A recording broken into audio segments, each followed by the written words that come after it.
Ал сәттілік пен достық әрқашан бізбен бірге, бақыт пен байлық біздің тағдырымыз.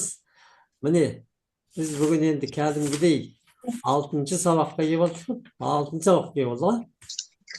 Өз сезімнің қожайыны өттік. 6-шы сабақ бұл дегенің сіздердің әрең жетіп жүрген арманға 2-3 айда жететін сабақ. 2-3 айда. Не жасалмай жатыр? Не істелмей жатыр? Не болмай жатыр? Осы қазіргі сабақты жаза аласыздар да 2-3 айда шартылдатып 2-3 армандан орындап отырасыздар. Гүлзат ханым, сіз қайдан келдіңіз?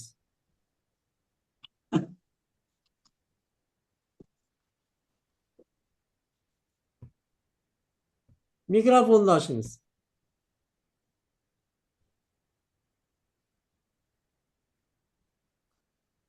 Гүлзат ханым. Гүлзат ханым. Ау, Бір кіресіз, сәлеметсіздер бір ме? кетесіз. Жоқ. Мен сонда нелер периодтар болып отыр.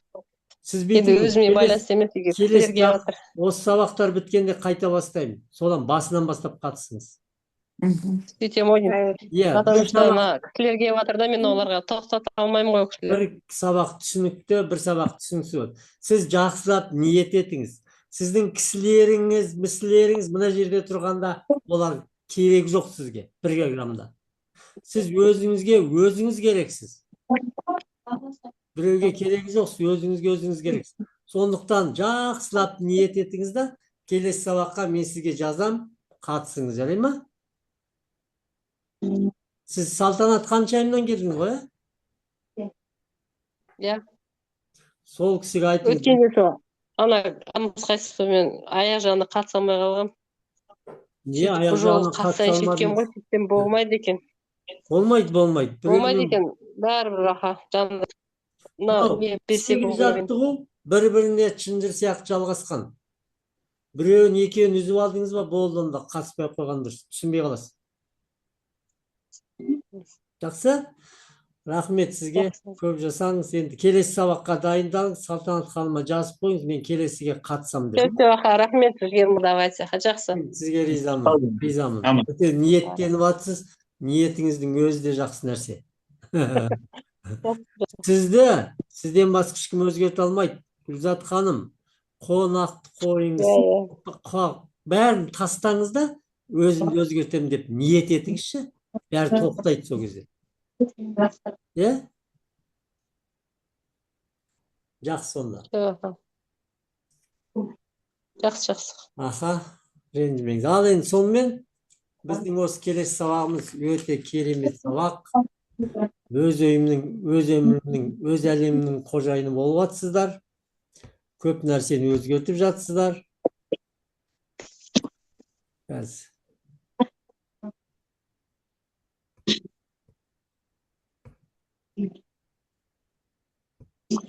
Ал, міне, қаза өзіміз қалдық.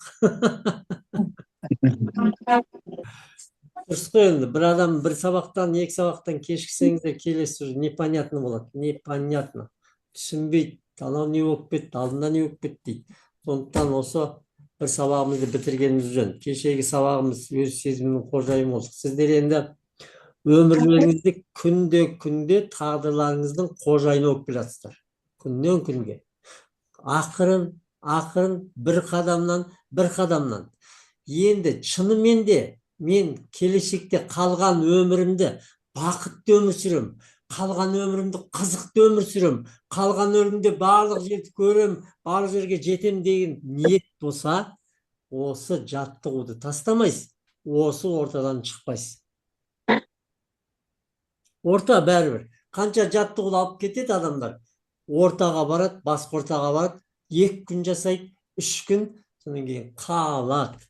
Өйткені жаңағы серіс қайттан тартып алады. Бәрі тартып алады. Мен өзім көрдім, өзім тексердім. Мықты деп жүрген менің өзім бір армандарым істеліп кетті да, таудың басына тұрғым келіп жүрген, сол үлкен санаторияны алып, сол жерде 3 ай тұрдым. Bir жұмыс бастадым, біраз адамға көмектесе бастадым, ол жерге санаторий ашақ дегенбіз. Ашып, осы 8 жатты өткізем деген ойым болған. Сөйтіп бастап, анан түзеп, бүйтем дегенше өзімді отырып қалдым. Маған кесем командам шаршап кеткен.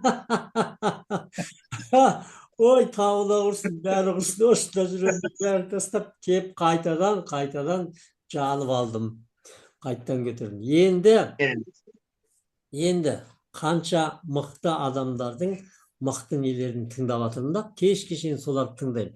Не айтады, бұлардан қандай сабақ аламын, қалай адамдарға берем деп жүрегімнен өткізіп беремін ғой. Сонда барлығын айтатыны қазіргі заманның ең мықты нәрсесі, мықты байлығы да, валютасында күштісі энергия деп отыр. Уақытыңыз болғанмен энергия жоқ болса, сіз оны дұрыстап өткізе алмай бекер күйіп кетеді. Ақшаңыз болып, энергияңыз жоқ болса, ол да бірдеңе болып қалады.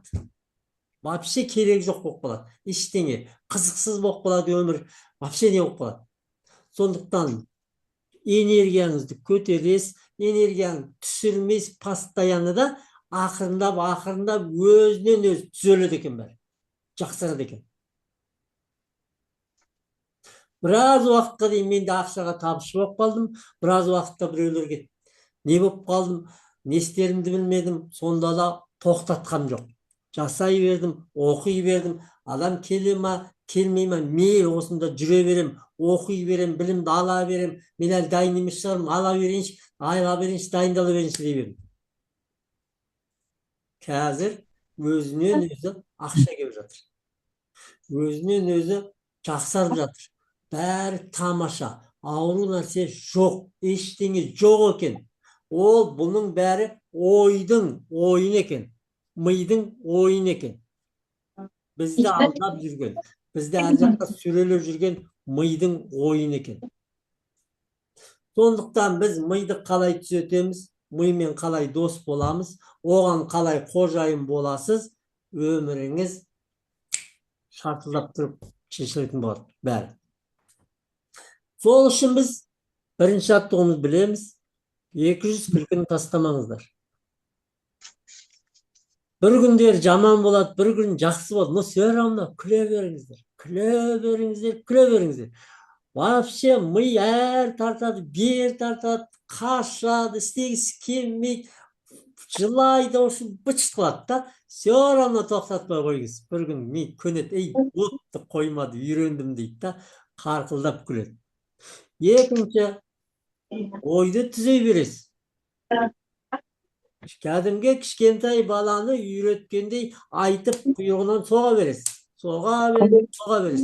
Түзей бересіз. Ми әбден өзінің қалпына келген кезде сіздерді жандыратын болады, ұшыратын болады өзі. Сондықтан 70% негативті жою оңай емес емес, оңай болады екен. Просто күнде жасай бересіз. Күнде бір қадам, бір шақырым.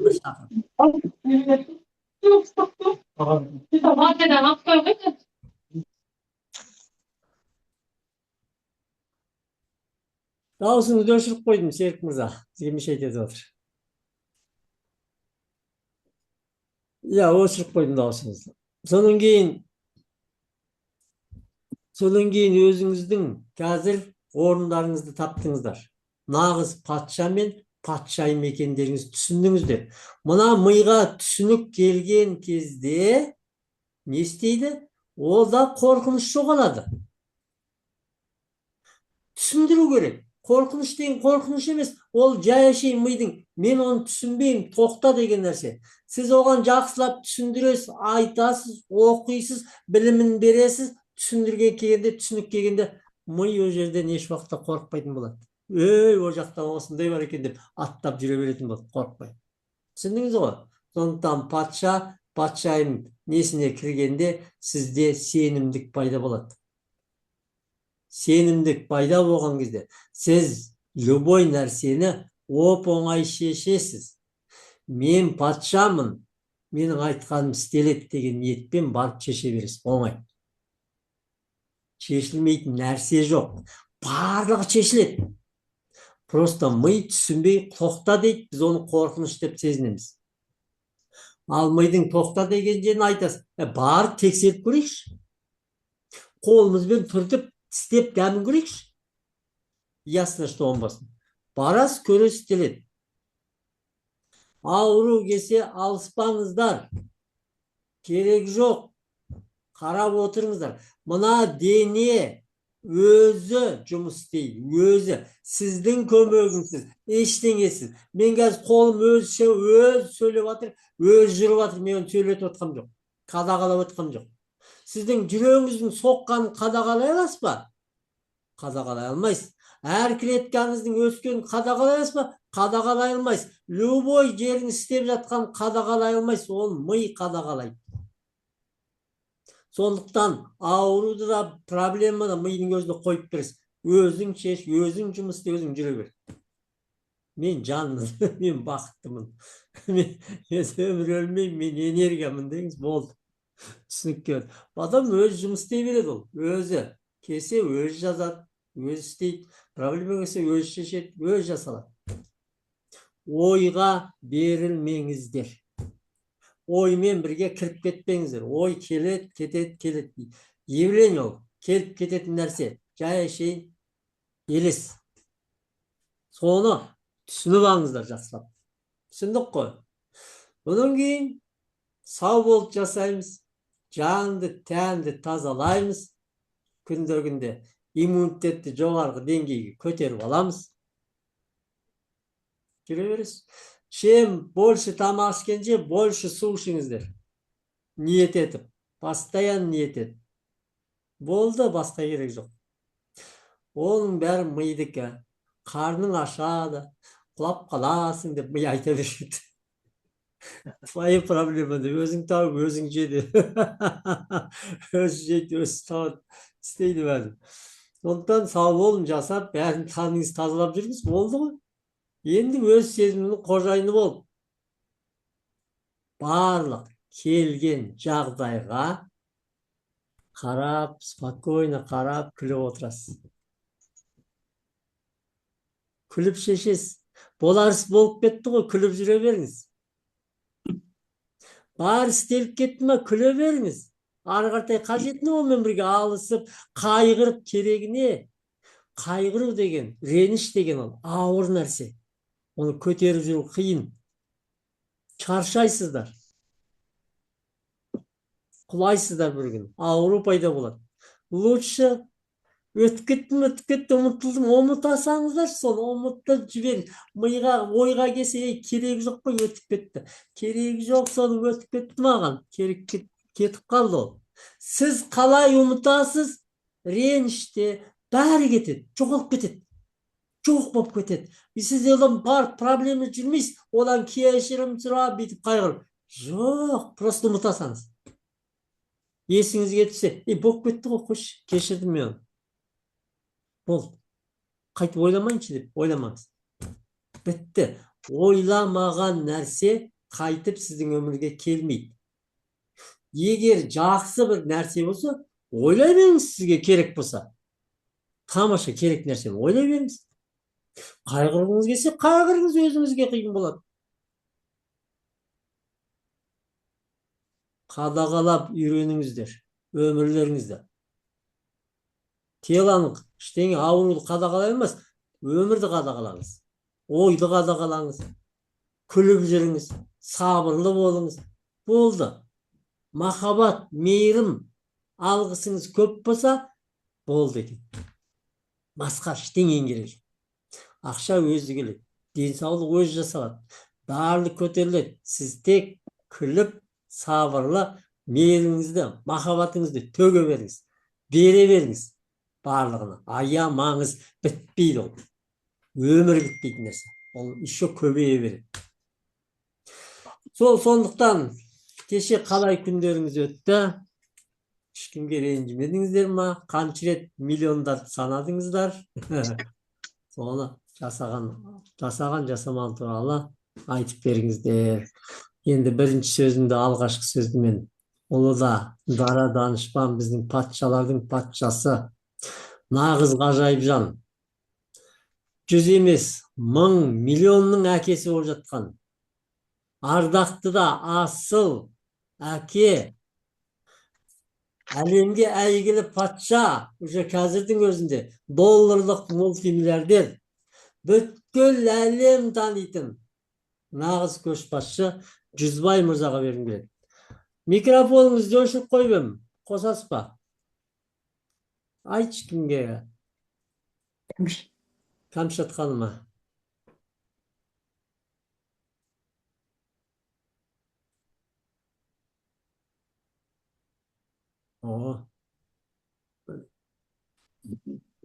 О, қосылды. Көз көрмейді. Қайырлы кеш, құрметті супер жам мүшелері. Бүгін сәттілік пен достығымыз бізбен бірге, байлық пен Байлық пен бақыт біздің тағдырымыз. Біздің тағдырымыз. Құрметті көшбасшы Жігер мырза, көп-көп рахмет. Осында отырған патшайымдар, баршаларыңызға бүгінгі кешіміз, осы бүгінгі отырысымыз, бүгінгі әдемі өтіп, жақсы білім алайық. Міне 6-шы күні керемет сабақтар алып жатырмыз. Бойымызға дари берсін. Біз әлемді бағындыратын сондай супер жамның оқушылары болып, бізде халықты, елімізді осындай сабақ беріп, артымыздан көп адамдар еріп, осындай энергия алып, бойымызда шабыт алып, қуат алып, халыққа еңбек ете берейік, өзіміздің ойымызды бағындырайық, өзіміз тыңдата білейік, өзіміздің көңілімізге, денсаулығымызға қарайық, тек жақсылықтар болсын. Бүгін керемет күн болды. Өйткені мен енді санаған жоқпын. Шатасып қалдым. 200 рет күлдім бе, күлмедім білмеймін. Бірақ қатыстым, күлдім. Одан кейін далаға шығып 10 шақырым жүрдім. Одан кейін келдім. Сонымен демалып, бүйтіп-сөйтіп жұмыстармен жүріп, біраз нәрселер шабыттанып, бойым сергіп, әртүрлі енді мен монологтар жаттаймын ғой, өзімнің жазғандар өлеңдерімді. Соны жаттауға қабілетім күшті болды. Таңертең обливание жасадым, сумен шомылып, суық сумен кешеден орындамай жүрген, бүгін бірінші рет орындадым. Ана үйдегі келін балада, қыз балаларда айқайлап атсам, шошынған ғой жақты, не болып жатыр деп мені. Сол айқайды қиып жүргенде айқай саған ғой эмоциямен. Күшті ғой. Иә, соны не істеді екен деп, келінім атам не істеп жүр деп, сөйтіп, содан кейін баған айтамын да. Мен обливание жасадым, бүгін сабақ оқыды жатырмын, осындай супер. Келесіде келінді балаларда оқиын деп жатыр, біз ақырын айтып жатырмыз. Алла қаласа олар да басқа группаға қатысады деген ойдамыз. Енді расында да бүгін сергіп, сондай бір әсер, жақсы болып отырмын, ораза ауыз аштым, содан кейін міне қазір анамның үйіне келіп отырмын. Анамның қалын біліп, бірақ сонда да өз көңіл бөліп, міне жерде сіздермен осы прямой эфирдамын. Осындай жақсы көңілдімін, кереметпін, баршаларыңызға сіздермен бірге болғанмен мен өте қуаныштымын. Маған тілегендердің барлығы сіздерге барсын. Өйткені біз бірге осылай командамызды көбейтіп, осы супер жамның мүшесі болып, әлем аралайтын, әлем танитын бізді миллиардер, мультимиллиардер болуымызға Алла нәсіп етсін. Халықта жағдай жоқтарға бір қолдау көрсететіндей, өзіміздің жұмысымыз жүретін, танымал тұлға болып, осындай патша болып жүре берейік. Ары қартай сөзіңізді Гүлжанат Қалмабекович. Ой, рахмет. Міне біздің ортамыздағы патшайым, әлемге танымал, өзі қол журналистика, өзі мақала жазғанда жалғы бір бет емес, бәлем 1000 бет жазатын, осындай кітап жазатын, болашақта Оксының жазбасының бәрін әлем оқитындай, осындай дәрежеде. Сұлу да, қымбатты, шырайлы да, батыл, осындай мейірімді, жігерді, қайратты, өзінің ойын басқара білетін Гүлжанат ханымға сөз беремін. Ой, рахмет, қандай сөздер мына кісі. Нағыз жазушы ғой мына кім, біздің Жүзбай мырза. Мен осы кісіге ұқсап, мен де қазір кітап жазам деп жатырмын. Соны біліп Соған бүгін тілеп атыңыз сол, әлем танитын әумин мотивация. айтқаныңыз келсін. Мен Айтқаныңыз келсін. кейде сондай да қазір жазайын деп жатырмын. Сіздің кітабыңызды оқып, ана сөзді қандай майын тамызып айтасыз. Баяғы қазақтың керемет сөздерін тамаша, жаным кірді ғой ана кітапты оқып. Өмір ғайып бет, иә, сол кітапты оқып. Барлықтарыңызға жаңағы оқыңыздар деп айтам. Бүгін күнім тамаша өтті. Бүгін таңертең тұрып 10.500 метр жүрдім. Сосын жаңағы үйге келдім да, ұйықтайын десем ұйықтай алмаймын. Мына энергия көп болып кетсе де жаман екен ғой, ұйықтай алмаймын. Қашан ол кездер таң атады деп жаттым. Балалар үйде ұйықтайды ғой демалыс күні. Ешқандай қыбырлап, жыбырламаймын, балалар ұйықтап алсын деп. Содан жалығып кеттім, тұрдым да сағат 11-де келдім да Әлмерек бабама кетіп қалдым. Әлмерек бабама барып, ой, қандай керемет ана жерде. Су деген тамаша, міне суын алып келіп, ішіп отырмын. Қандай таза су десеңізші, бұлақтан шығып жатқан су ғой. Әлмерек бабаның басында қазір 3 бұлақ су ағады. Біреуін ішесіз, біреуін үстіңізге құясыз. Сол мұздай 3 шелекті құйып алдым. Жазып қойыпты, 1 шелек, 3 шелек, 5 шелек, 7 шелек су құю керек үстіңізге деп. Содан 3 шелекті құйып алдым да, тастай, мұздай суды құйдым. Бірақ айқайлаған жоқпын сіз сияқты, Жүзбай мырза. Ұялдым айқайлауға. Айқайлап греске дейін жеткізбедіңіз ба? Айдалада, иә. Сөйтіп 3 суды құйдым, ой, рахаттандым, күшті. Енді керемет, рахмет сізге. Бұрын қорқатын тұғым мен судан. Қазір қорықпаймын, қазір судан рахат аламын, ләззат аламын. Оның бәрі Жігер мырза, сіздің осы сабағыңыздың арқасы. Бүгін жаңағы сіздердің үлкен көшбасшыларыңыздың Расул ма? Расул Зұлқашевтың сабағына кірдім. Өте ұнады, өте ұнады. Мына қазіргі адамдар қайғыға, уайымға, мына стресске түсіп кеткен ғой. Соларды біз құтқаруымыз керек дейді. Әлемді құтқаруымыз керек, адамдарды құтқаруымыз керек деген үлкен идея, үлкен миссиямен жұмыс істеп жатыр екен, маған өте ұнады. Сондықтан ертең тағы да бизнес туралы нені жіберем, кіріп қатысып тыңдап көріңіздер. Не айтады? Мен сіздер дайын болсын деп отырмын, содан кейін жіберейін деп отырмын. Сондан ақырын жіберіп жатыр. Кіріп көріңіздер, бұл не жағдай, не үшін деп. Сондықтан ертең демалыс күні бір акциямыз таусылады. Акция таусылмай тұрып алып қалсаңыздар болады, лицензияны арзан бағаға. Акция біте ма? Иә, акция 7 сайын ауысады, өсіп тұрады, өседі. Осы 7-те түсіремін. Ертең соңғы күн ба? Ертең воскресенье түнгі сағат 12-ке дейін. Ертең мен тауға барамыз. Ертең сағат 11-де президент бағының жанында жиналатын болдық. Біздің құрбыларымыз, інілеріміз, апкелеріміз, ақын жазушы. Сонымен Алмарасанға барып, со жақта табиғатқа барып таза ауа жұтып, ыстық су бар ғой со жақта Алмарасанда. Соған суға түсейік, табиғатқа барып, сөйтіп барып қайтамыз дегенбіз. Сол кезде осы айтайын деп отырмын, осы сабағымызды, Құдай қаласа. Көп адамға айтыңыздар, барлығын айтыңыздар. Қанша адам мен мықтымын деп жүрген адамның өзінде көп өз нелер бар. Тығырықтар бар. Көп әрине, күнде қадағалап отырмаса, шешілмей жатқан жағдайлар көп. Соның бәрін айтыңыздар. Оңай шешілетін жол бар. Келіңдер. Жақсы, Гүлжанат ханым, қуаныштымын. Ары қаратай Ташпөбі ханымызға беріңізші. Ташпөбі жоқ қой. Ойбай, Ташпөбі не жақта отыр екенсіз ғой. Ташпөбі десе Ташпөбі өзі бір баяғы біздің аталарымыз, біздің қазақтың ең алғашқы астаналарының бірі ғой Ташкент қаласы. Сол Ташкент қаласында отырған бір керемет Бүбі ханым сияқты. Ташпөбі біздің жаңағы хандарымыздың сүйіктісі. Жаңағы енді сол керемет Сүлейман патшаның жаңағы Ақсарайында отырған ақ патшамыз Ташпөбі ханымға сөз берейік. Молодец. Камшат ханым осында екен ғой, молодец, жақсы. Жанды отырайын. Кеш жарық патшайымдар, бүгінгі енді сәттілік пен достық әрқашан бізбен бірге, бақыт пен байлық біздің тағдырымыз. Бүгінгі осы ораза айы барлықтарыңызға құтты болсын. Саған Алла разылығы үшін саған оразаларыңыз қабыл болсын. Енді бүгінгі күн мен үшін өте керемет, жақсы күн болды.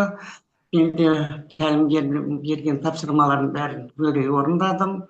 Енді менің бір тек қана қиналып тұрғаным осы патшайым үшін жасай алмай жатырмын. Содан қиналып жатырмын. Орындалады. Ақырын келеміз.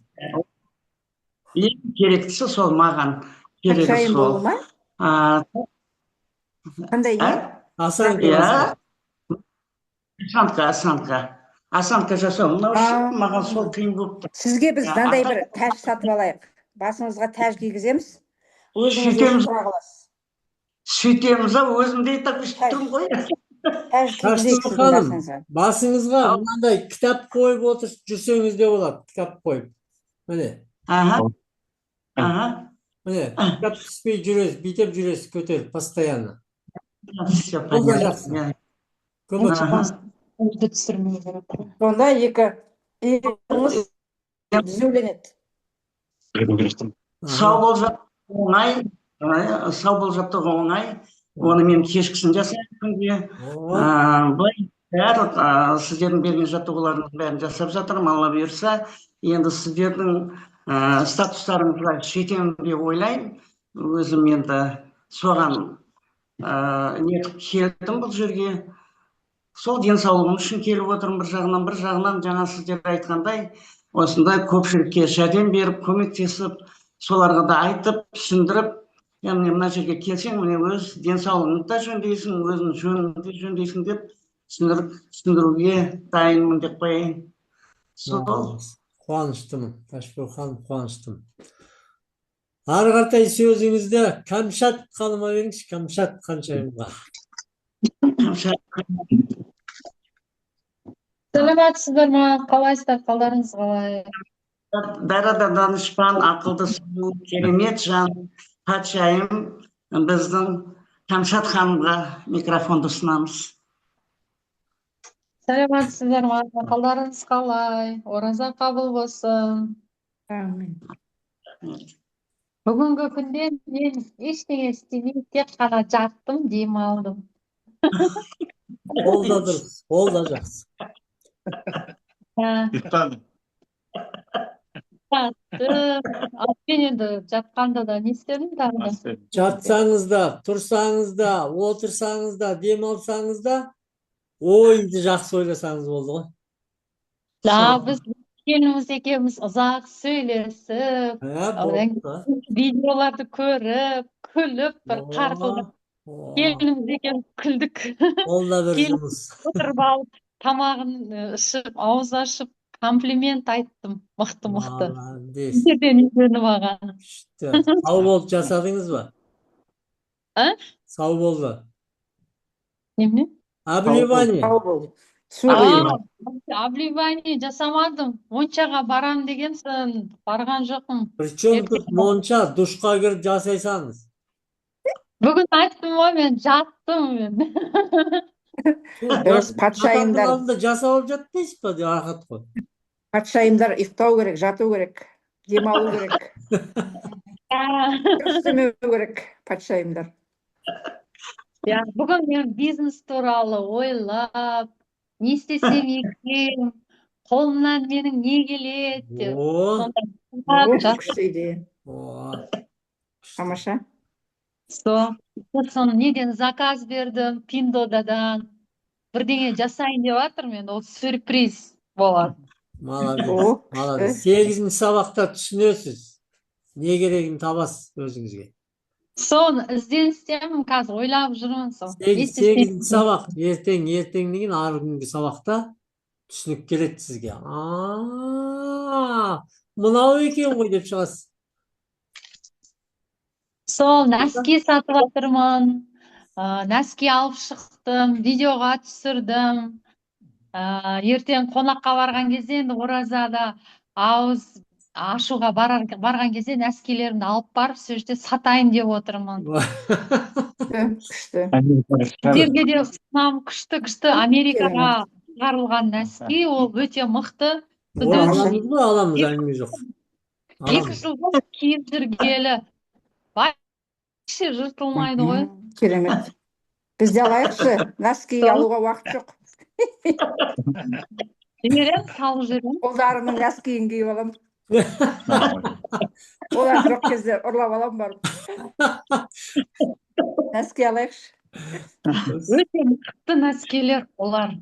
Енді керемет, ол мына жақтағы сатып жатқан Қытайдың нәскилеріне вообще ұқсамайды. Өрнегі де бөлек, бәрі бөлек. Керемет. Ол нәскиді кисеңіздер, шынымен де патшайым болып жүресіздер. Аламыз. Қалай күшті сатады, молодец. Жақсы. Бизнесмен болып кеттім. Камчат қаншайым? Қайнаға ұстап берген деп қайнаға. Мен де киіп бизнесмен болып кеттім. Апам да кіреді енді келесі группаға. Кіріңіздер. Носкидің түрін көрсетші деп айтады. Қазір біз үлкен анамыздың үйіне келіп отырмыз, амандасуға. Сәлем. Ертең көрсетем. Одан кейін үйге бір кеше түнде подружкамыз келген, соны айтып, ол да менде тіркелгісі келіп тұр, сол супер жанымда. Өзіңізді неге тіркеп дайындай беріңіздер адамдарыңызды. Қазір мен 4 адам дайындап қойдым. Келін бар. Молодец. Міне жұмыс істеп жатыр. Носкидің арқасында. Сөп жүрсек, бәрін өткізуге болады екен деп. Бүгін бір немді өткізіп жібердім. Утюг. Итальянский, мықты. Күліп тұрып өткізе бересіз бәрін. Маған утюг керек как раз. Итальянский парогенератор скидкамен беріп жатырмын өзі қазір. Маған керек как раз. Шаңсорғыш бар ма, шаңсорғыш? Бар. Аламыз. Жуатын химчистка. Химчистка. Химчистка пылесос бітіп қалды ғой. Да. Жақсы онда, Камчат қаншайым, мен сөзіңізді беріңіз. Сөз берейін ба? Бізде Серік патша қалды. Серік патшаға беріңізші. Нағыз көшбасшы міне. Менің құрдасым. Басқа кісі ма? Иә, Серік патша. Мен атамның аты ғой, айта берейін ба? Атама сөз берем деп қойсайшы. Осында отырған. Мен мына жерде отырған өте мықты патша, қолына бәрі келетін, керемет жан, жүрегі кең, жомарт, сондай бір атамызға сөз беремін. Дұрыс. Көп рахмет. Микрофонды беріп атқаныңызға. Өзіңізге 2 еселеп тілеймін соның бәрін. Сәттілік пен достық әрдайым бізбен бірге. Байлық пен бақыт біздің тағдырымыз. Осы жерде отырған мультимиллиардерлер, алпауыт жеңімпаздар, барлық уақыттар мен халықтардың ең ұлы батырлары, батыр қыздары, супер лидерлер, барлығыңызға көп рахмет. Рамазан айына аман-есен жете берейік. Мына менің екінші сабағым, бірінші отырғанда жөнді қатыса алмадым. Енді қазір мына тәртіп, білім, практикасын үшеуі бірге жүру керек екен, үшеуін бірге алып, міне қатысып жатырмын. Таңертең күрке жаттығуына қатыстым. Өте керемет, өте күшті. Көңіл күйім жақсы өтті. Ораза ұстау оңай екен, өмір сүру оңай екен. Банкқа ақша апарып беру оңай екен, бәрі оңай екен. Бәрі оңай. Просто аямай, жыламай бере беру керек екен да. Арзігім қалып қосып отырыңыз. Сау бол жаттығуын орындап жатырмыз. Бүкіл әлемдегі адамдарға денсаулық пен бақыт тілеймін деп 4 рет сөйлеп, сонымен жолын жүрміз. Как керемет, бәрі күшті болып жатыр. Сондай сау бол жаттығуын патшайымның күйі міне керемет екен, бағана былай, иә, тәжімі осылай жөндеуіміз керек екен. Дұрыс былай. Жөндеу. Есікке өтіп жатқанда бүйтіп қарап қоямын өзіме. Анау немен түзу ма жоқ па деп бүйтіп қоямыз. Ол да керемет екен. Жасауымыз керек бәрі. Патшайым енді керемет сабақ. Маған ұнайды сол патшайым сабағы. Бәріміздің осы жерде отырған, бәріміз лайықпыз патшайымымызға болған. Біздің ата бабаларымыз патшайым болған. Сондай ұрпақтан шыққанбыз. Біздің қанымызда бар патшайым. Бізге тез дариды деп ойлаймын. Сол мен өз ойымның иесімін. Мен өз ойымызды ешкімде шаруам жоқ. Шаруам болмайды ешкімде. Кім не сөйлеп жатыр, не ойлап жатыр, ондай шаруам жоқ. Только өзім ойым дұрыс болды. Ішімізде әлі көп заттар сасып шықпай жатыр. Әлі мен деген бар.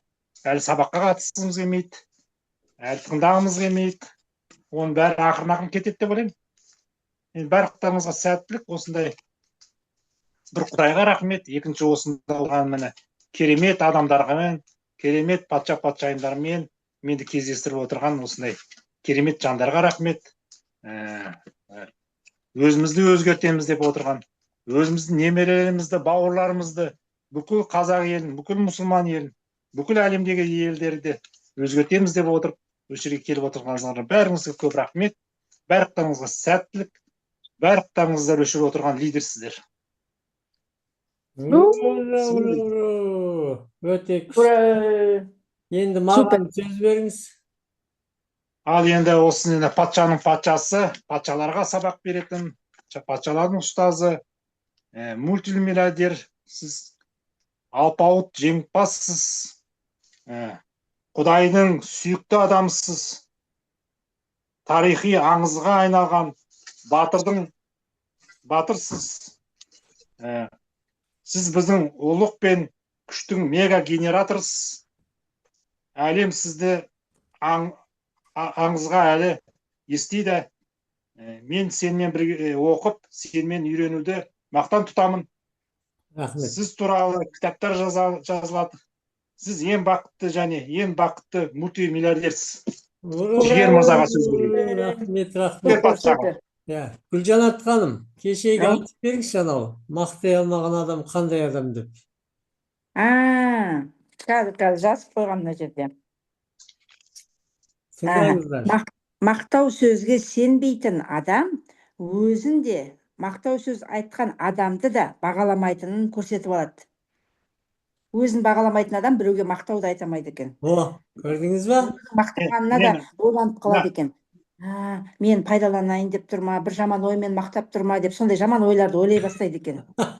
Өзін бағаламайтын адамдар. Мен сөзіңізді бөлейін, мен Жігер мырзаны көргенде құрдасымды, әкемді көргенде боламын.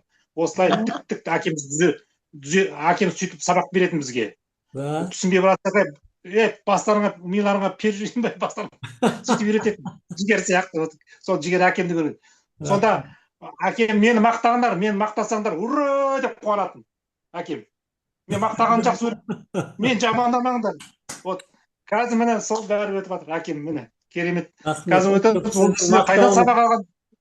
Сәке, сіздің мақтауыңыз күшті, айбат, керемет. Үйренесіз. Әкем айтады, әкемді мақтасаң, ура деп 80 мақтайды екенсіз. Жазып алып бәрін айтып мақтайды екенсіз, мықты екенсіз. Мен де жазып алмасам енді. Дұрыс, жазып қойсаңыздар, өздеріңіз түсінесіздер. Сондықтан Ташбек ханым үйренесіз ғой. Өзіңіз жақсы көруді үйреніңіз. Өзіңізді сыйлаңыз. Барлық мадақ, мақтау өзіңізге. Барлық өзіңізге. Сондықтан өзіңізді қалай жақсы көресіз, сондай ғана мақтайсыз. Егер болсаңыз, мақтау көбейеді. Мына Ташбек ханым сөзіңізді берейін. Мен осы бірінші ақпаннан бастап сөйлеуді үйреніп жатырмын. Сөйлегеніме бір 20 күн болып қалған шығар. Оған дейін сөйлемейтін, қашатын. Біреуді мақтасам, анаған жағымпазданатқандай болатын. Бір неті Жігер мырза, енді сөзіңізді беріп жатыр патша. Өзіңізге керемет патшаға сөзімізді алтын микрофонды берейік. Рахмет, рахмет. Сөзді бөлгеніңе Серік мырза, ұлы көшбасшы, көп жасаңыз, ұзақ өмір сүріңіз. Сол Аумин. ұзақ өміріңіздің әр күні қызыққа, әр күні бақытқа, әр күні жақсылыққа, табысқа толы ғажайып күн болсын бәрі, таусылмасын. өзіңізге 100 есе қайтсын. Иә. Бар Езулеріңізді күтіп кетесін. бүгін менің күнім деп оянсаңыз таңертең. Мен деген әдемімін, мен сұлумын, мен бақыттымын, мен күштімін. Болды. Қазір мен осындамын деңіз. Міне, қазір осындамын, өзіңіз ұстап миға түсіндіріңіз. Мен осындамын. Мен әлемдегі ең бақытты жанмын, ең сұлу жанмын, денсаулығы мықты адаммын. Мен қазір осында бай қуаттымын. Мен қазір осындамын. Долларлық мультимиллиардермін деп тұрып, мақтай беріңіз өзіңізді, айта беріңіз. Бүгін соның сабағы өте керемет сабақ. Аудио тренинг деген сабақты өтеміз. Сондықтан мұқият тыңдаңыздар, Серік мырза. Ай, Серік мырза. Ай, Жүзбай мырза.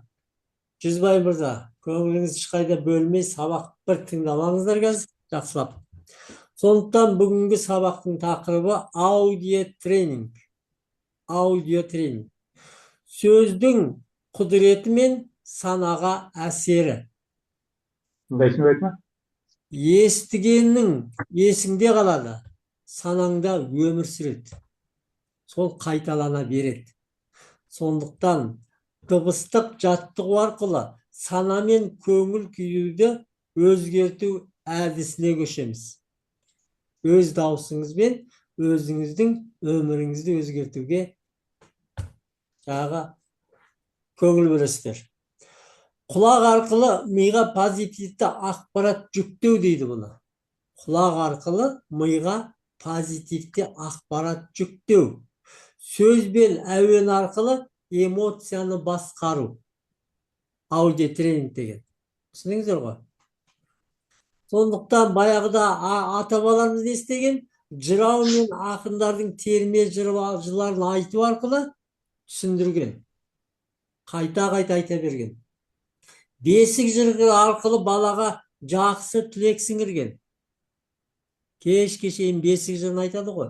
Жақсы өлеңдер, жақсы балалар жақсы ұйықтайтын болған. Бата беру, сөзбен рухани қуат беру. Демек, аудио тренинг қазіргі заманға лайықталған ежелгі дәстүрдің жалғасы. Оны бізге жасырып келген, айтпаған, тез өсіп кететін, өмірін тез өзгертіп, тез байып кететін болғандықтан жасырып келген бізден. Сондықтан жақсы сөз жанға дәру, жаман сөз у. Сөз адамның көңіл күйін, сенімін, тіпті денсаулығын өзгертеді. Егер сіз біреуге жаман ақпарат айтып не ақсаңыз, ол байқұс ойлап жүріп өліп кетуі мүмкін. Оның өліміне сіз кінәлі боласыз. Ал жақсы сөздер айтсаңыз, ол жақсарып кетсе, өсіп кетсе, ол сіздің жақсылығын жасаған. Түсіндіңіз ғой? Сондықтан жақсы сөз жарым ырыс деп қазақта бекер айтпаған. Аудио тренинг санаға үздіксіз жақсы сөз егу болады. Үздіксіз. Егер біз постоянно бір нәрсені ести берсек, соны ойлай береміз кеш-кешейін. Соны ойлап жүріп, өмірімізде пайда болады екен. Енді бұдан кейін аудио тренингте құлаққа өзіңізге, өзіңіздің дауыспен айтып жасай бересіз. Не керек? Денсаулық, денсаулықты. Байлық па? Байлықты. Үй, машина не керек? Жететін боласыздар. Ал егер бұла өмірмен байланыстырып көрсек, радио қандай толқын қоссақ, сол әуен шығады ғой. Ал санаға қандай сөз қоссақ, соған сай өмір қалыптасады. Түсіндіңіз ғой? Теріс сөздер шу болады, позитив сөздер музыка өзімізге байланысты не тыңдаймыз. Өзіміз шешеміз ғой негізі да өзіміз. Қазір сіздер саналы өмірге өтіп жатсыздар. Өте күшті келе жатсыздар. Сезімді бақылап, ойды бақылап жүрсіздер да, енді сіздердің қалауларыңыз қандай сөз тыңдау. Сіз уже шеше аласыз. Уже все. Сіз мынаны тыңдағым келмейді десеңіз, тыңдамай қоясыз. Оны көңілге алмайсыз, ештеңе алмайсыз. А мынау жақсы сөз болса, жақсы мынаны тыңдау керек нәрсе десеңіз, тыңдайсыз. Ол сіздің санада қалып, өміріңізде қалыптаса бастайды.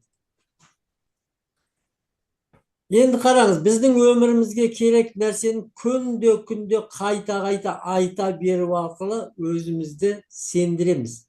Ол сенім біздің өмірімізге айналады екен. Сондықтан кезінде мынау сөздің құдірет деген бар ғой, сөздің құдірет. Саған сізге біреу бірдеңе айтып кетсе, сіз соны ойланасыз. Жаңа айттым ғой, сіз ойланып жүресіз. Неге олай айтты, неге бұлай, неге солай? Бір көңілді қақ болады. Ол сіздің өмірге айналады екен. Сондықтан ондайды ұрып тастайсыз. Вообще ойламайсыз. Ойға мән бермейсіз. Келтірмейсіз. Ал жақсы нәрсе болса, мынаны істеуге болады екен, мынау жақсы екен. Қабылдайсыз. Істейсіз, жасайсыз, өміріңізге алып келесіз да, ары қарата екіншісін қоясыз. Сөйтіп күннен күнге өсетін боласыздар. Кезінде Греция елінде гректер айтқан ғой, осы адамның тілдер бөлек, Құдайдың тілі қандай деген ғой, сұрақ қойған. Бәрі білмейді. Қазақ қазақша, орыс орысша, грек грекше, ағылшын ағылшынша сөйлейді. Құдай қай тілмен сөйлейді? Білмейміз. Қайтып білсек болады. Соны біреу айтады, давай жаңа туған баланы сөйлемей қояйық. Вообще сөйлемейді. Қай тілде сөйлеп кетеді екен түсінейік дейді. 4-5 баланы 4 бөлмеге қояды, тамағын береді, таза, бәрі жақсы, бірақ сөйлемейді. Не болды деп ойлайсыздар? Баланың тілі шықпайды. Жарты бала жетіспей қалған, жартысы қайтыс болып кеткен. Енді қараңыз, миға программа құймайынша ол жұмыс істемейді. Оған программа сөз арқылы, құлақ арқылы балады да, ол сонан кейін соған байланысты нәрселерді әлемнен тартып алып келіп жасай бастайды. Сондықтан сөздің құдіреті деген сол болған. Сіз балаға кішкентай кезінен күнім, жаным, менің тәттім, ла, мен сен жақсы, ана өсе бастайды бала. Сөйлей бастайды, кейін жүре бастайды, өзгере бастайды, сұрақ қоя бастайды, сөйтіп барып ол познавать етеді әлемді. Программаға байланысты. Ал компьютер әкеп қойдыңыз, ішіне программаға енгізбедіңіз, құр қарап отырсыз. Не болды? Дым жоқ қой. Дым жоқ. Пусто. Сол сияқты адамның миы, компьютерді адамның миына қарап жасаған. Қандай программа кіргізесіз, солай болып өседі. Баланы кішкентай кезінен қорқыныш кіргізбей, ештеңе кіргізбей, сен батырсың, сен күштісің, сен қолынан бәрі келеді, сен бәріне айта беріңіз 3 күнде. Бала мен сондай екем дейді. Солай өсе береді, болды. Ол ештеңеден қорықпайтын болады. Еш нәрсе, даже ауырмайды, өйткені ауруды білмесе. Білмейтін нәрсесін істемейді, білетін нәрсесін істейді. Енді біз соны түзейміз. Қазір түзете алады екенбіз. Ешқашан кеш емес деген сол екен. Қазір бастау абзал екен. Любой уақытта түзей аласыз. Мына денсаулықты құртып алсаңыз да қайтып түзеуге болады екен, оңай екен. Оңай бәрі. Біз бір құрылды ма, бітті, ана опықыл деме, 4-й стадия, соңғы стадия десе алап өлдім деп өліп қалады. Алыспайды. Оны жазатынын білмейді, түсінбейді. Миға түсінік келгенде айтасыз ғой миға, это твоя проблема. Мен саған араласпаймын, өзің шешесің, бәрі жақсы болады. Мен күле берем дейсіз. Мен қызықты болып жүре берем дейсіз. Бітті. Анау ойдан шығады ауру, кетеді, ми не істейді? Қояды, оны жасамайды. Қайтып жазылып кетеді. Міне, түсінік солай. Сондықтан кішкентай кезде балалар не істейді сізден? бірдеңе сұрайды. Бермей қойсаңыз қоймай қояды. Ой, миым жеп қойдың ғой, мәш деп алып бере саласыз да. Тура сол сияқты мидың миын жейміз. Маған мынау керек, маған мынау. Уже менде бар, уже бар деп айта бересің. Ми таңғалады. Мынау жасап қойыпты, тез алып беру керек дейді. Мынау уже алыпты дейді. Тез жасау керек деп алып бере салады, опамай. Сондықтан сөз қайталап айту арқылы істейміз. Мен сіздерге несін жіберем? Формасын жасайтын сөздерді қалай айту керек. Соған байланысты өздеріңіздің несін аласыздар. Бастығы нелер болады? Мен қазір сағат сайын бақытты болып жатырмын. Минут сайын тағы да бақытты болып жатырмын. Күн сайын тағы да күшті бақытты болып жатырмын. Ай сайын бақытты болып жатырмын деген қайталап айта бересіз. Ми сізге бақытты болса, содан кейін мынау істеп қойғаннан кейін. Бірінші сол сөздерді қағазға жазып аласыздар, көшіріп. Содан кейін оны таспаға жазасыздар. Диктофон бар ғой телефонда. Соған жазасыздар. Содан кейін құлаққа салып қойып, 40 минуттан 4 сағат күнде тыңдайсыздар. 40 минуттан жоғары болсын. Ең төмені 40 минут болсын. Таңертең ояна салып, 15-20 минут тыңдауға болады. Күндіз күнде бір тағы тыңдап қойсаңыз болады. Кешке жатарда 15-20 минут тағы тыңдасаңыз, ұйықтарман. Өзгеріс күшті болады. Шынымен, көп адам бізде үй алды, машина алды, талай нәрсе істеді, аудиотренинг арқылы. Талай армандар істелді. Менде де өзгеріс күшті болды. Осы аудиотренингтің арқасында мен қантты жоғалттым. Айта бердім, мен қантым 4, анау істеп жатып, мынау жасап, бәрі күшті, денсаулығым өте күшті, энергиям көп, жақсымын деп жүргенде бәрі өсті. Бәрі жақсарды. Ары қаратай да келе жатыр. Армандарым орындалып жатыр. Сол үшін сөз сөйлеген сайын ой құралады. Ой ойлау арқылы тағдырыңыз сіздің өміріңізге айналады. Сол үшін миын жейміз. Бірінші сөздеріңіз, дауыстарыңыз өзіңізге ұнамайтын болады. Оны тыңдай бергеннен кейін дауысыңыз өзгереді, дауысыңыз жақсы көресіз да, менің де дауысым күшті екен ғой деп шығасыз, таң қаласыз. Мен өмір бақи өзім дауысым жек көретінмін. Аудио бірдеңе жазсам қайт тыңдағым келмейді. Ұнамайды маған дауысым. Сол аудио тренинг тыңдап жүріп дауысым ұнады. Соң өлең айтып кетті ғой, өмір өлең айтып кетті адам. Сол үшін тыңдап құлаққа үйретеміз. Сол кезде сіз өзіңізді, дауысыңызды қабылдағанда өзіңізді полный қабылдайтын боласыз. Полностью. Жақсы көретін боласыз. Бәрін. Сондықтан келесі сабағымыз армандар тез орындалу. Күніне 40 минуттан жоғары қаратай тыңдап сананы өзгертуге жеткілікті болады. Сөз ең арзан, бірақ ең мықты құрал. Естеріңізде болсын. Сөз ең арзан, бірақ ең мықты құрал. Біздің миымыз айта берсе, соны түп санаға алып барады. И сол жасайды соның кейін. Сізде негізі ішкі санаға түсіру бәрін. Сол үшін миға құя берес, айта берес, ми ойлайды, уже жасалған нәрсе деп санаға жібереді, сана тез жасап береді. Главный миға түсінік беру, түсіндіру. Менде бар деп, менде уже бар. Аффирмация дейді бұл жерде. Бірінші аудиотренингте мантра қайталау. Кешке шейін қайталай беру. Соңген аффирмация как будто болды. Менде бар. Бар уже. Мен сол үйде тұрып жатырмын. Ішінде мебелі мынандай, анау санандай, мына жерде, мынандай жерде, бәрін айтып жазып, кешке шейін айта бересіз, ми алып береді соған. Сол үйге барасыз. И алғыс үшіншісі. Алғыс. Осы барыма рахмет. Үйімнің барына рахмет. Көлігімнің барына рахмет. Алғысым шексіз Алла Тағала. Алып бергеніңе менде барына рахмет.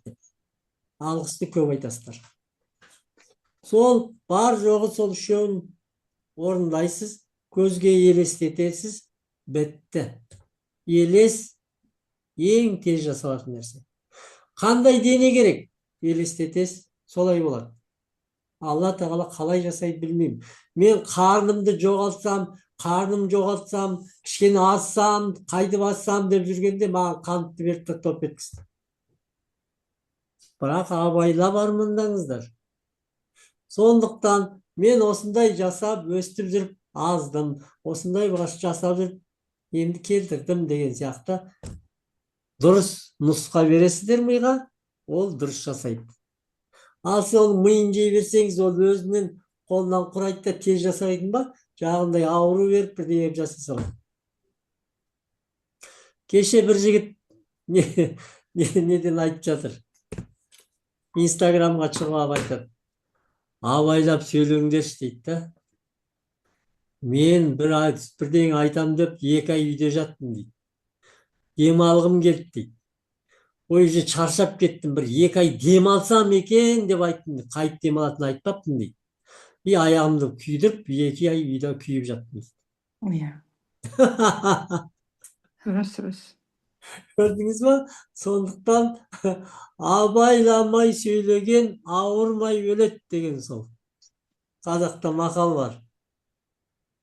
Сол үшін байқап, абайлап, жақсылап тұрып армандаймыз. Менде бар. Алла Тағала бергеніңе рахмет. Осындай жасап бергенге. Не денсаулық па? Денсаулығым өте күшті. Өте тамаша. Энергиям асып тасып жатыр. Айта бересіздер. Бір күндері энергия көбейеді. Бір күндері денсаулық жақсарады. Бір күндері бәрі істеледі. Даже шашымды өсіріп алдым ғой мен. Сиреп қалған. Күнде шашым қалыңдап жатыр, шашым күшті болып жатыр деп қалыңдап шықты. Массаж жасай бердіңіз ба, массаж? Иә, жуынған сайын, кешке шейін жуынған сайын шашым қалыңдап жатыр. Рахмет саған, Алла Тағала шашымды өсіріп отқаныңа. Анау «Секрет» деген кітапты оқығанда бір еркек енді балалы ұлды болады да, ұлы құлақсыз өседі. Вообще құлағы жоқ, естімейді. Содан кешке шейін айта береді. Сен естіп кетесің, сен естисің, күн айтады екен. Не дейді? 21 жасында естіп кетеді бала. Құлағы жоқ, бірақ естиді. Ол 21 жыл айтып берген. Тоқтатпаған. Айта берген. Сонда 21 жасында анау вибрация еститін білген, содан бірдеңе аппарат алып қойып көрсе, анау таң қалған ғой. Содан сол бала аппарат сатып байып кеткен ғой. Көрдіңіз ба, қай жағынан өсетінін көрініп тұр. Балаға солай берген шығар деймін. Сол сияқты ешкімнің өмірін араласпаймыз. Әркім өзінің өмірін өзі сүріп өту керек екен. Сүрініп, жығылып көру керек екен. Бірақ біз соларға үлгі болып көрсетуіміз керекпіз. Мынандай жол бар, мынандай не бар, осындай білімдер бар. Білімсіз ешкім өзгермейді екен. Білім, білгеннен кейін ми білет, білген істейді. Сондықтан білімді құясыздар, жасайсыздар, істеледі. Сол келесі сабағымыз өте күшті. Арман тез орындалатын болады бұдан кейін. Любой арманыңыз. Мен қазір нелердің формуларын жіберем, сол формаға қарап отырып жазасыздар. 1-3 мақсаттан артық болмасын бірінші. 3 мақсат. Соны жазасыздар, анаға қарап отырып, толтырып. Қандай мақсат керек сізге? Соны. Ерінбеңіздер. Барбір жұмысқа баратсыздар, боссыздар. құлаққа тағып қойып тыңдап, қиялдап барыңыздар. Бір кісі, бір жігіт үйінен айырылып қалады. Бизнесінен айырылады. Вообще бітеді. Сөйтіп, бір неге барып, кафеге, посудомойщикке бірақ түседі. Вообще мықты бизнесі болған. Керемет жерде тұрған адам ғой. Сөйтіп жүріп, не істеймін деп жүргенде, біреуден естиді, аудиотренинг деген. Соны құлағына тағып алады да, посуда жуып жатыр ма, жұмыс істей тыңдай береді. Бір күндер бір неден өсіп кетеді деп байып кетеді қайтты. Көрдіңіз ба? Миға айта бересіз, мидың құдіреті күшті, қолынан келмейтін нәрсе жоқ. Бірақ ол жаман қожайын, өзі қожайын болса білгенін істейді. Оған сіз қожайын болып, айтқаныңызды істетіп үйретесіз. Сол үшін осы жаттығудың бәрі сол миды тәрбиелеу, миды жаттықтыру. Қалай ойлау керек, қалай сөйлеу керек, не керек, не істеу керек соны. Осыны түзесеңіз болды, материальный өміріңіз жақсарады. Қалған основной жағдай ішкі дүниеде бостандық болу керек, қорқыныш болмау керек. Ол жерде махаббат мол болу керек. Ішкі дүниеңізде, ішіңізде жанып тұру керек. Реніш деген жоқ болу керек. Ол ауырлықты керек жоқ, бір тиынға да. Біреуге де ренжімеңіз, біреу бірдеңесті қарамаңыз, ештеңе, өзінің өмірі жүре берсін. Сіз екі езуіңіз екі құлақта бақыттысыз, жүре беріңіз. Өкіметке де араласпаңыз, ешкімге араласпаңыз. Просто күліп жүріңіз. Сізге қарап ел таңғалады, содан кейін сізден сұрайды, алып кеп білімге жазасыз, оқытамыз, үйретеміз, ол да сондай болып шығады. Сөйтіп Қазақстанды өзгертейік. Әр қазағымыз бай болсын, әр қазағымыз бақытты болсын, әр қазағымыз мықты болсын. Әр қазақ 250 жыл өмір сүретін болсын. Аумин. Сонда әлемде Қазақстан деген ел бар екен дейді. Барлық халқы ұзақ өмір сүреді екен дейді. Барлық халқы ауырмайды екен, вообще күшті екен дейді. Міне, соған жетейікші.